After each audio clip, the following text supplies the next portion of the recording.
Land flipping Q&A. Let's get into it. Recently, I've been getting a lot of texts on Instagram because I tell everyone at the end of every video that they can ask me any question that they want, and you guys can see my socials down here. So I tell you all to go and ask me questions on Instagram. But yeah, all questions come from Instagram. Again, feel free to DM me and subscribe for more land flipping content. I have new videos every Tuesday and Friday, but I have maybe like 15 questions or so. I've been getting a lot, so I just thought it would probably be a good idea to go make a sort of Q&A, just so I can answer a lot of common questions that I've been getting. So without further ado, let's get into it. Question number 1. Hey, my man, I've always wondered about land flipping and have been super interested in it. How much would you say is needed to start up? Now, this is like the biggest question I get, and my answer is the same every time. You don't really need that much money, man. I recommend obviously working while you first start, but I've bought properties. The cheapest property I ever bought was $229. I gave the seller $200, and the county recording fee for the deed, it was a 2-page deed, so that was $29. So $229, and I did the closing myself. That's why it was cheap. If I had like an attorney or something, it'd be closer to like $600, maybe $700. But I did it myself. That's why it was so cheap. I've bought a property for as low as $400, and I did the closing myself. So I would say $2,000 is probably a really good start. If you have more, that's awesome. Like 2 to 5. Like 5 is like you should definitely start, because $5,000 is a good amount. That's kind of what I had when I started, and I was able to work with that very well. So there's my answer to that one. Probably 2 to 5,000. So question number 2, do you have to buy the land outright as well, or no? Or are you just a middleman? So this guy's asking basically, am I buying the land myself, or am I like wholesaling it? So for this question, it is optional, but it's preferred. If you have a property that you know you're going to make money on, why not buy it yourself and get it into your name so no one else can go steal it from you and buy it? You know what I mean? Instead of wasting your time and going to double close it, just buy the property. You know what I mean? You want to secure those deals by any means necessary. Now, if you don't really have the money, double closing and wholesaling will work. I'd prefer double closing, but you can wholesale as well. That can be a good way to scale your cash position. Doing it that way is a good way to scale your cash position at first. So this one's a little bit blurry, but number 3, outside of the cost of the land, how much does one typically spend on a deal? What kind of fees come up with it, and how much are they? This is an amazing question because it's always random, and there's a lot of things you need to take into account, especially when you're doing low ticket deals where even a couple $100 can kill the deal, right? So first off, immediately you got to think of closing costs. That's the number one fee that you're going to come across, right? You got to figure out how you're going to close. If you're doing it yourself, it's very cheap, but you can't always do that. A lot of times you won't be able to do that. It kind of depends on the situation. But for example, if you're going with the real estate attorney, it might only be a couple $100. If you're using a title company, it might be $1,000 to $1,500. So you always got to take that into account and just get estimates from different real estate attorneys and different title companies to figure that out. Now, of course, you can always have back taxes and HOA fees, but usually you can negotiate that in the purchase price of the deal. So those aren't as relevant. Now, if you're going to visit the property in person and do your due diligence and get your pictures like that as well, you got to take into account flights, rental cars, stuff like that, hotels. But at the same time, when you are doing a lot of volume, that won't matter as much, because typically a trip for me consists of going to whatever city I'm going to and looking at like 5 properties on that trip. So it kind of just depends on that end. Then I don't really look at it as much because it's sort of a bulk trip. But yeah, really just title companies and closing fees in general is the main one you got to look out for. Hi, am I able to do this as a 17-year-old with $20K? That is the 4th question. Now, this one is a little bit tricky. $20,000 is a lot of money to get started in this business. Like, you need to start immediately. However, if you are 17, that is a little bit of a problem. I don't want to give legal advice. I think technically it is allowed, but the problem is with actually signing the contracts, you're a minor, so I think you need parent approval because you're too young to legally be binded in a contract. That is what I know about being under 18, right? I would go and maybe ask a real estate attorney. Say you want to get an estimate because you want to start land flipping, and you want to find out what he charges. Also, I'm 17. Can I do this? So maybe that's a good way to ask.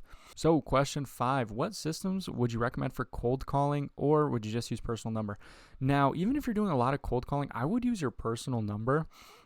But if you're cold texting, maybe not. Maybe use a software. But that's if you're sending hundreds of texts a day. I would just use your personal number, especially if you're just starting out, and then maybe upgrade to Smarter Contact in the future. That's the platform that I use now. And in terms of LLC, I'm going to keep it really simple and just say it's really just tax purposes. No title companies really ask for that much more information. You might just have to show you're an actual member of the LLC, stuff like that. It's really not that complicated. It's really just in terms of, you get more deductions in terms of tax time. So I would recommend doing one once you do a couple deals and maybe you have some money to be able to spend on creating one. So guys, question number 6, how do you use Regrid for land or any other sites you use? So for Regrid in particular, I like subdivision sniping. I talk about that a lot. In terms of other sites that I use, I don't use this. I'm not really sure what this is. But I really like Land Portal. That's probably my, that's really the other software that I use for actual getting property records and stuff. I use Regrid and I use Land Portal. That's pretty much it. So yeah. So question number 7, many land records don't show an address. How do you find or add addresses for marketing? This one's pretty simple because if you are selling off market, generally you're just going to send the lead a Google Maps link. And then once they have that Google Maps link, they can go visit themselves. If you're with a realtor, they're going to do showing, so they'll kind of handle that for you. But yeah, that's pretty much it. All right, guys, number 8, how do you pick a good market? What specific metrics do you use?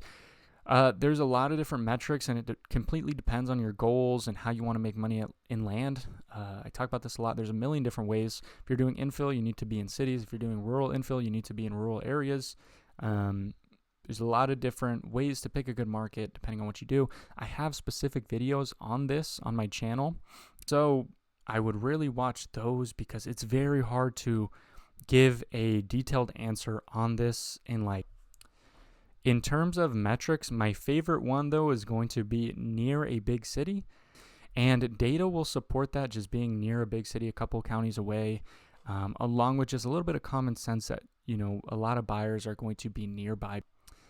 So number 4, I look for builders first. If I don't have contacts, how can I use data to find where builders buy to build a seller list? So this is not really my niche, but I can answer this question. If you are trying to wholesale infill, for example, what I would do is I would use a platform where I can, Land Portal is a great example, by the way. I would use a platform like Land Portal. I would go to the comps and I would go see who is buying or who recently bought land, maybe within the past couple of years, especially corporations, because those are going to be builders a lot of the time.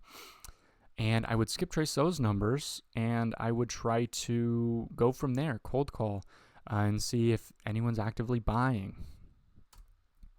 And question number 10, any recommendations of videos or websites to understand zoning, wetlands, utilities? Also, I struggle with understanding satellite views to study the land. I know I would crush land, I just need the knowledge. So guys, to start with this question, in terms of zoning and wetlands, I can give a pretty simple answer. Zoning, you're just going to be really calling the county or calling the subdivision and kind of just asking them what the zoning restrictions are on your specific parcel. Sometimes subdivisions have their own zoning, so it kind of depends. If you're doing rural infill, you might have to do a little bit more digging. But in terms of wetlands, if you're new, I would just stay away from them for now. Until you are a little bit more experienced. And for utilities, this is possibly where it gets a little bit more tricky, because depending on what you're doing, it's going to be kind of random. If you're doing rural infill, it's going to be super random. If you're doing rural rec, it's also going to be super random. And if you're doing infill, a lot of times it should be city utilities. But a lot of the times, at least for electric, if there's electric poles very close by, that's good. If there's not, you're going to have huge problems because getting electric near you is very difficult. A lot of the times there is community water on rural infill. For rural recreational, not so much. A lot of times it's going to be wells. And if you're anywhere rural, a lot of times it's septic. So in terms of satellite views to study land, I mention little bits and pieces of this throughout a lot of my videos. I don't really have a certain one on this, and it's a kind of a broad topic, but long story short, you're really using satellite views to kind of just get an idea of what it looks like and see how big the property is. A lot of due diligence is getting boots on the ground, so satellite views is not really good for doing due diligence. I would call neighbors or have people try to walk the land for you or visit yourself to really study the land. So question 11, it's a two-part question. What would you recommend a good starting amount? Again, probably 2,000 to 5,000. And would you recommend a virtual assistant? I would definitely not recommend a virtual assistant starting out. I feel like that's probably not a good idea. And there's a couple reasons why. One, you have to spend money on a virtual assistant. If you don't have that much money, that's not good. Also, you need to teach the virtual assistant how to do what you want them to do. So if you don't really know what you're doing, if you don't really have a system, having a virtual assistant is going to be kind of useless because they're not going to do a good job because you're not teaching them well. And you probably don't even know what you want them to do. Having a virtual assistant in your business is going to be different for pretty much everyone at every different stage in terms of scaling. So it just doesn't really make sense until you definitely know what you're doing. You've done a couple deals, you have a system, and you are able to know exactly what you want a virtual assistant to do and can teach it. So, on to question 12. Would you need to be prepared to visit a lot of deals, locations, or can it be handled virtually? Both. Again, you can have people walk the land like realtors. You can hire photographers. You can cold call neighbors. That works very well, in my opinion. That's what I do a lot.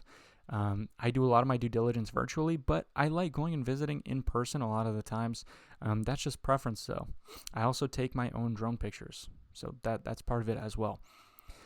And again, in order to jump ship from a job, it's really hard to answer. It depends on what you're doing. If you want to make $40,000 a year as a land flipper, I feel like that's not that hard to do, to be honest. I feel like that's pretty easy to do. Now, it depends on the strategy you're doing, though. I would say you probably want to be doing this for at least a year. That way you have a repeatable system that you can do from year to year.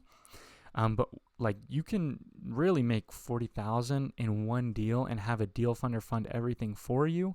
Or, if you're getting a bunch of seller financing contracts, that's going to take longer because you're stacking the notes and they're getting paid to you, monthly. But in order to get $40K a year, you need $3,000 a month from seller financing contracts. And that's pretty easy to do, to be honest. So guys, in terms of a realistic cap or ceiling on how far the business can scale, it's just like any other business. There is really no cap as long as you just keep doing more. Now, you'll have a cap on how much you can physically do yourself, and you'll need to get employees, kind of like every business. But, once you start taking workload off yourself by having employees, there is no limit, realistically. VAs are also not really that expensive, so if you need to pay some money to free up a little bit more time, you can definitely get a return on investment on that, because then you'll have more time to do other stuff in the business as well, if that's what you want to do. So when you started in this business, how long did it take you to close your first deal? It's question number 13. So it took me roughly 4 months, and there's a big learning curve to the business, and it depends on what you do. I started with a lot of lower ticket because it's the easiest and it has a really cheap barrier of entry, because I didn't have a ton of money when I first started. But you're going to run into a lot of issues at first, but you're going to really start exploding in your business once you have a system that works and you can repeat. So a lot of the first couple months is just trial and error, and you're also not going to do as much outreach as you should. That's why I think it's really important to be watching YouTube and studying the business. And that's why I started my YouTube, because I made a lot of mistakes. If I didn't make those mistakes, I would have a deal in my first couple of days. But obviously, I didn't understand the business model, so it took me a lot longer. And I want to tell a little bit of a funny story, because the very first property I had under contract, it was 3/4 of an acre. And in that specific area, I thought it was going to sell for about $8,000. And I had it under contract for $1,000. So after closing costs, I was going to pay $2,000 and I was going to sell it for $8,000. And I was super happy. And my business partner and I, we went to visit the property, and we actually couldn't even get to it because it was in a flood zone and it had rained the day before and it was like a swamp. So we were like a couple miles away from the property. We drove about an hour from the biggest city nearby just to be extremely disappointed, and we wasted money on flights and everything because we bought it in a swamp. Now, the comps are telling me $8,000, so I probably actually still could have bought that, but it is kind of a huge turnoff. So yeah, that is kind of annoying. Now, if I had a little bit better education, I probably wouldn't have mailed that area to start. But at the end of the day, I would say I really started scaling like very fast, maybe 6 months in, 7 months in, once I did my first couple of deals. So guys, for number 14, this is sort of a 2-question slide. Now, the first question is, he's wondering if I can personally teach him. I can do that. My partner and I are open to stuff like that. So if that's something you're interested in, you can DM me on Instagram. Again, you can see it down here, and we can potentially work something out. But down here, it's not necessarily a question, but I thought it might be important to add. He's basically saying he lives in Pakistan, and I wanted to add this because if you're watching this and you don't live in the United States, you can 100% legally do what I do. Like, people, I don't think it's a good idea. I don't know why it exists, but it does. But yeah, if you're out of the country, you can legally buy real estate here with no problems. Again, I don't know why that's a thing. I feel like it shouldn't be a thing, but it is. So you're kind of lucky in that sense. But I mean, that's pretty much it, guys. That's it for the Q&A. I hope you guys learned a lot of things. Yeah, I thought this would be a great idea because as of recent, I've been getting a lot of texts. As soon as I started telling people, you guys can DM me on Instagram and ask me any questions, I've been getting a lot of questions. So I thought I would just do a Q&A on some like popular ones or anything I thought was interesting. And yeah, I hope you guys learned something. If you did learn something, comment something that you learned, or if you're watching this video and you notice that you're one of these questions, say hi, I guess. And like the video if you can. Make sure you guys subscribe as well to learn more land flipping strategies that I actually use in my own business. I upload generally every Tuesday and Friday. So guys, with that being said, I have been your host Levi once again, and I hope you guys have a nice rest of your day, and peace out.